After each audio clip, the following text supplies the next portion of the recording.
Hello viewers, आज आम्ही करणार आहोत उकडीचे मोदक। त्यासाठी आम्ही आधी तूप घेतलं, त्यात दूध व पाणी घातलं व ते उकळू दिलं। त्यातच आम्ही तांदळाचं पीठ घातलं। याला 5 मिनिटं शिजवून 20 मिनिटं झाकून ठेवलं। याला तांब्यानी मळून घेतलं। पीठ एकजीव झालं का ते गोळे करून पाहिले।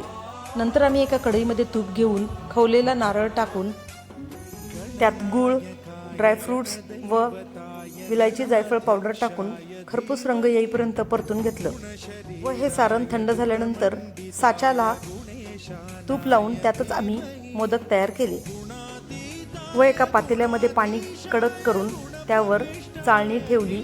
त्या चाळणीला तूप लावून घेतलं, त्यात मोदक ठेवले व मंद आचेवर 15 मिनिट वाफवून घेतलं व ते एका डिशमध्ये काढून त्यावर साजूक तूप व केसर टाकलं। तर तयार आहेत आपले मऊसर लुसलुशीत उकडीचे मोदक। तर तुम्हीही नक्की ट्राय करा।